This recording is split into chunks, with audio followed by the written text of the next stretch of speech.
AP liquor స్కామ్లో YCP అధినేత మాజీ ముఖ్యమంత్రి జగన్మోహన్ రెడ్డి అరెస్ట్ ఖాయమైంది. అత్యంత విశ్వసనీయ సమాచారం ప్రకారం త్వరలో జగన్మోహన్ రెడ్డిని అరెస్ట్ చేయడానికి రంగం సిద్ధమవుతోంది. అయితే ఈ కేసులో జగన్ని ముద్దాయిగా నిరూపించే అన్ని ఆధారాలను పక్కాగా సేకరించడానికి సిట్ ఏపీ సర్కార్ ఇప్పటి వరకు జగన్ అరెస్టు కోసం తొందర పడలేదని తెలుస్తోంది. ముందు జాగ్రత్తగా లిక్కర్ స్కామ్లో జగన్ పాత్రపై ప్రభుత్వ ప్రతినిధులు ప్రధాని మోదీకి, కేంద్ర హోంమంత్రి అమిత్ షాకి పూర్తి వివరాలతో రిపోర్ట్ ఇచ్చినట్లు సమాచారం. జగన్ అరెస్టు విషయంలో తొందర పడవద్దని ఏపీ సర్కార్ని మొదట్లో నిలువరించిన మోడీ, అమిత్ షా సిట్ నివేదిక చూశాక లిక్కర్ స్కామ్లో అంతిమ లబ్ధిదారుడు జగనేనని రూఢీగా తెలిసాక ఆయన అరెస్టుకు గ్రీన్ సిగ్నల్ ఇచ్చినట్లు విశ్వసనీయ వర్గాల ద్వారా సమాచారం.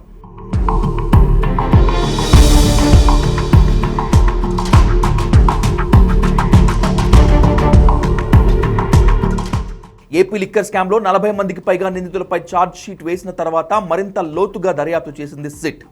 మద్యం అమ్మకాలు పూర్తిగా క్యాష్లో చేశారని, ఆ క్యాష్ని రకరకాల మార్గాలలో తరలించారని, అన్ని ఆధారాలతో, గూగుల్ టేకౌట్లతో, టెలిఫోన్ సంభాషణలు, వాట్సాప్ చాట్లు ఇవన్నీ సేకరించి కేసుని మరింత స్ట్రాంగ్గా ప్రజెంట్ చేసింది సిట్.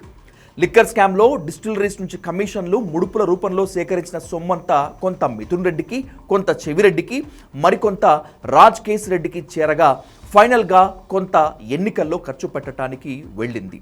అయితే విదేశాలకు కొంత తరలి వెళ్ళింది. మిథున్ రెడ్డి ఇన్ఫ్రా కంపెనీ 400 కోట్ల రూపాయల బంగారాన్ని కొని స్టాక్ చేసుకున్న విషయాన్ని ఆధారాలతో సహా సిట్ తెలుసుకోగలిగింది. ఇక జగన్కి స్కామ్లో చివరి వాటా దక్కిందనేందుకు జగన్ వ్యక్తిగత సహచరులు కృష్ణమోహన్ రెడ్డి, ధనుంజయ రెడ్డి ఇచ్చిన వాంగ్మూలం ఈ కేసులో అత్యంత కీలకంగా పనిచేసింది. ప్రధానంగా విదేశాలకు తరలించిన డబ్బు జగనే ప్రధాన లబ్ధిదారు అని నిరూపించడానికి ఆధారమని తెలుస్తోంది. ఒకవేళ జగన్ని అరెస్ట్ చేస్తే రాష్ట్రంలో లా అండ్ ఆర్డర్ పరిస్థితి, భవిష్యత్తు రాజకీయ పరిస్థితులు అన్నింటినీ ప్రభుత్వం అంచనా వేస్తోంది. ఇప్పటి వరకు ఈ కేసులో వైసీపీ నేతలు అరెస్ట్ చేసినప్పుడు ప్రజల నుంచి ఎలాంటి వ్యతిరేక స్పందన రాలేదు. జగన్ని అరెస్ట్ చేసినా కూడా ప్రజల్లో పెద్దగా స్పందన ఉండకపోవచ్చు అనేది ఒక అంచనా.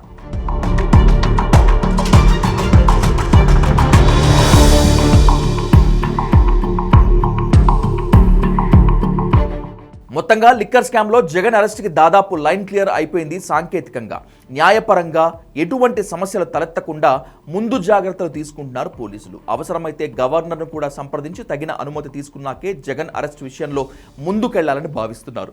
అరెస్ట్ తర్వాత పరిణామాలు కూడా ముందే అంచనా వేసి ఆ తర్వాతే చర్యలకు సిద్ధపడాలనేటువంటిది ప్రభుత్వ వ్యూహం.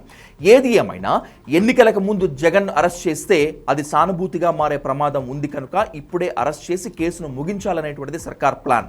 అరెస్ట్ విషయంపై జగన్కు కూడా కొంత సమాచారం ఉన్నట్లు తెలిసింది. తనను అరెస్ట్ చేస్తే న్యాయపరంగా ఏ రకంగా ఎదుర్కోవాలి అనే విషయంపై జగన్ ఇప్పటికే కసరత్తు పూర్తి చేశారు. జగన్ అడ్వకేట్స్ కూడా అన్ని రకాలుగా సిద్ధంగా ఉన్నారు. లిక్కర్ కేసులో అరెస్ట్ అంటూ జరిగితే తనకు మేలు చేస్తుందని జగన్ ఒకరిద్దరి వైసీపీ నేతల వద్ద అన్నట్లు సమాచారం. అందుకే అరెస్ట్ అంటూ జరిగితే ఎలాంటి ప్రతిఘటన లేకుండా ముందుకెళ్లాలని భావిస్తున్నారు జగన్.